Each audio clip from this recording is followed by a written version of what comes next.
Now, there's been plenty of talk recently about the cost of stopping Iran.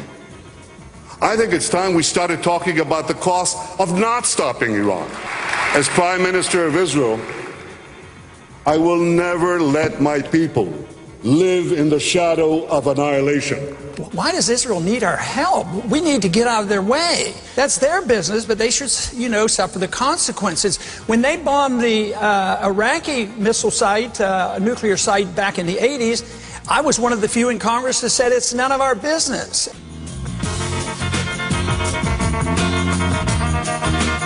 You're listening to the Laura Ingraham Show, 800-876-4123. Bibi Netanyahu, Israeli leader, in Washington for meetings with the president and an appearance at the American-Israeli Political Action Conference Committee. I always say it wrong. But it's the biggest meeting of Jewish leaders in the United States. 13,000 people showed up to hear Obama speak. Pretty much the same number showed up to hear Netanyahu speak last night. And you listen to him, defiant. Sounds like he's not waiting for anybody to decide to do what he's going to do with Iran. Ron Paul in one of the debates, and he said this, they want to bomb Iran? That's their business. That's their business. We have other things to worry about. So I thought it would be important on this Super Tuesday as he's out campaigning. He went up to Alaska. Only candidate to go to Alaska. I like that. Ron Paul from the great state, of course, of Texas joins us again on the Laura Ingraham Show. Congressman Paul, how are you, sir? Doing fine, thank you. Nice to have you with me today. It's great to talk to you. And Congressman Paul, you heard, I'm sure, bits and pieces of the Netanyahu speech last night. What's your take? Well, I have a personal opinion. I think more war is what the world doesn't need. I think the fear of what the Iranians are doing is way overblown, considering the fact that I was very much involved in the military in the 60s, and we had to deal with the Soviets. How could you deal with a more ruthless, powerful nation than ever? But from a political viewpoint, Israel should do what they want to do. They've given way too much of their sovereignty to us. If they want to have a peace treaty, we have to tell them it's okay. If they want to protect their borders, they have to get their approval from us. No matter what they do, it will reflect on us. It's that kind of intervention I think is dangerous. But for us to tell Israel what to do, I don't agree with that. Well, it indicated last night in this speech, that Americans should know that a nuclear Iran means possibility of suitcase bombs in cities across the globe, including here in the United States, and that given the situation with oil, an Iran that is nuclear can also have a lot more sway in doing what it wants to do to control the markets, including shutting down the Strait of Hormuz. What's your take on that? Well, I say it's the same stuff we heard before we went into Iraq, and we wanted to go into Iraq for about 5 or 6 years. We waited for the opportunity, and they were able to galvanize public opinion after 9/11, but it was the same thing. Weapons of mass destruction. They can deliver a nuclear weapon to the United States, and it went on and on. Al-Qaeda was there. It was all lies. So that's war propaganda, and I think it's reckless talk, and the people who are anxious to bomb Syria then march on to Iran or to looking at $200 barrel oil and a catastrophic economic event from this. And I don't think it'll serve Israel's best interests. I think they're going to finally galvanize every single moderate Arab nation against them, just as the policy has backfired on Israel already, because they're not better off for us having propped up Mubarak for all those years. Now the Al Qaeda is in Libya, it's in Egypt, and weren't we better with moving? Right. I don't mean to interrupt, but on the Mubarak front, we could do a whole hour on this, but obviously big problems with Mubarak. Right, but sure. Nevertheless, Mubarak also allowed Christians to live peacefully in their neighborhoods and their communities. Those Christians are being slaughtered now at the hands of Muslim Brotherhood supporters and Islamists and Jews, by the way, who are just not welcome any longer. But we supported that overthrow.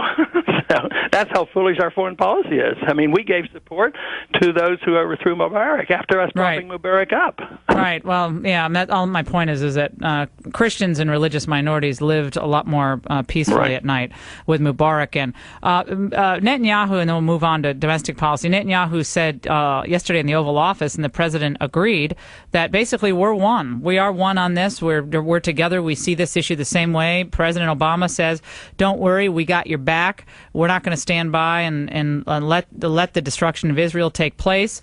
Where do you think this is going as far as the Obama administration? Is this just election year politicking for the Jewish vote, or do they believe they have a common enemy here? No, I think it's electioneering. I think it's all politics. But I think we should listen to the people who have to do the fighting. And the military officers high up are saying this is the most foolish thing in the world we could do, is engage in bombing Iran. If you talk to the troops on the ground, the ones who support me, more so than all the other candidates put together, I mean, they're the ones who have to fight and die. They're the people who have to do it. This idea, let's just go over and bomb them and invade them and do all this, and somebody else can die for them.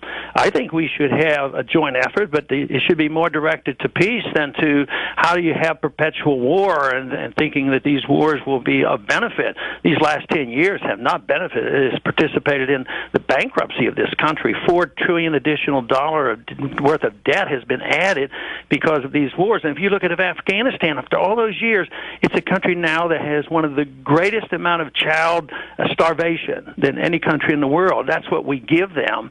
So the success is so bad, and yet nobody wants to talk about change foreign policy. And I think the founders were very clear about the kind of foreign policy we should have. We shouldn't be the policemen of the world, and we shouldn't be a nation building. It's a suicide mission for us as a country. Well, the good news is that the Al Qaeda in Iraq is apparently back, and they're in full operation. So we just found that out yesterday. Right? Yeah, it's a disaster. Before we went in there, and they're sending Al Qaeda over into Syria. I mean, the whole thing, this blowback and unintended consequences, they don't pay any attention. We have to think it through. Yeah, think it through. And Congressman Paul, specifically on what happened, we learned, of course, this always drops late on a Friday, which happened last week. We heard that this joint panel was like a U.S.-Afghan panel that decided to bring about a reprimand against the 5 who were, quote, involved in the inadvertent burning of the Quran, which apparently had all this scroll, kind of kill the Jews, all this extremist stuff on a couple of the copies of the Quran, some of the pages. And now we're going to reprimand the 4 American troops, and there was an Afghan, I guess, also, who didn't know what he was doing. And apparently it could involve the diminishment of their rank and a court-martial when the people on the ground, the extremists on the ground, are screaming they wanted them identified and they want them tried under Islamic law. And we have 6 Americans dead and another big suicide bombing there yesterday after the president apologized. What was your take on the apologies and now the reprimand? Further proof of my confidence in the foreign policy that we have is deeply flawed. We shouldn't be there, and we won't have these arguments over the Quran and other things. It's a war that shouldn't be fought, and you're going to have more of this continuously, and it's going to always be political one-upsmanship and trying to blame one or the other. But I just think that if we don't change the policy, you're going to see a lot more of those kind of arguments. But you don't think the troops should be reprimanded for something that was an inadvertent deal on their part, do you? No, if it's inadvertent, but what about when it happened in 2007? Our troops took the Quran, and just to humiliate them, they put the Quran up and used it as target practice, and George Bush thought it was terrible, so he apologized to the Iraqis. So nobody talks about that, don't you think? I mentioned that on Friday, and the same deal. I mean, he didn't specifically, I guess, come out and speak about it, but others did, and it was everyone's prostrating themselves on the issue. Meanwhile, our people are being slaughtered. We're talking to Ron Paul, of course, candidate for the presidency. Romney, and I know you and Mitt Romney talk of your helping him and working to help him, but you've had tough ads on Romney. You had him up in Washington State, but I know you didn't care for this individual individual mandate issue. But now we find out in this 2009 piece he wrote in USA Today, in an interview on Meet the Press, he specifically did refer to the Massachusetts solution as one that perhaps can work nationally, including the mandate. Right. What is your take on this? When he's been saying consistently that it's not a national deal, this is just a state kind of experiment that he thought was best for his state. Well, I think it tells you that he's not a free market conservative, and that if conditions are such that you'd wonder if he wouldn't do that nationally again. It really raises a lot of questions because he's been on both sides of so many issues. Well, we had Joe Scarborough out there today, I guess, and others saying Romney has lied consistently on the campaign trail by saying he was not advocating a national mandate. Well, I haven't used those words, but certainly the flip-flopping and changing minds, and I see it with all three. If Romney's doing it, do you think that Santorum doesn't do it? I mean, he voted for funds for Planned Parenthood, but conservatives aren't harping on him, and Gingrich has been around all over the place too. So it didn't pretty much on those big omnibus spending bills. With these huge monsters that go through Congress, I mean, you can pretty much point to, maybe not you, but almost every conservative. Yeah, Jim DeMint, they've all voted for this stuff, though. To say he somehow likes Planned Parenthood, he doesn't. That is the problem with the system. So if you go along with the system and say, it's pork barreling, we got to do it, I got to get my stuff in, I have to vote for the bad stuff. This is what's been going on for 30 or 40 years. That's why we're in this crisis. So they can't get a pass on that. That's not right. We're talking to Ron Paul, of course, the candidate for the presidency. Where can we see you surprised tonight? What states we should be looking at? I'm going to be at Fox broadcasting on the panel. I'll be with a bunch of folks up in New York. We'll be watching the returns come in. But where should we be looking for the Ron Paul We've always surge? We've always gone to the caucus states, and the three that we're working the hardest now is Alaska, and of course North Dakota as well as Idaho. And I understand that Romney has a lot of support in Idaho because there's some Mormon presence there, and he has people on the ground there. What are you seeing when you're talking to your people there? Yeah. And what are you sensing versus Romney and his presence? Well, I do. The Mormon factor is a big deal, and yet my positions are very much in tune with what Mormons believe in: self-reliance and conservatism and limited federal government. But the Mormon issue is a big issue. I think if Mitt wasn't in this race, I'd probably have about 70% of the vote. I mean, it is very. Our strength is very good, but then the loyalties, come in. It's sort of like John Kennedy. Some people might not have liked his politics, but they were anxious to see the first, first Catholic president. In the same way, in the last election, a lot of people, would vote a certain way just because it was great to see, a minority in the White House. Oh, milestone. Kind of things. Yeah, milestone. Well, you can have the first guy who wants to really abolish the Federal Reserve be president. I mean, right? Yeah, there you go. Yeah, another milestone. All right, one more deal for you because I know you and I agree on this issue, and this is Eric Holder yesterday. We have a very brief amount of time. Eric Holder, Attorney General, testifying on the Obama administration's policy, which allows for the killing of Americans abroad who are found to be imminent dangers to the United States. Let's listen. The Constitution's guarantee of due process is ironclad, and it is essential. But as a recent court decision makes clear, it does not require judicial approval before the president may use force abroad against a senior operational leader of a foreign terrorist organization, even if that individual happens to be a U.S. citizen. Congressman? He's streaming.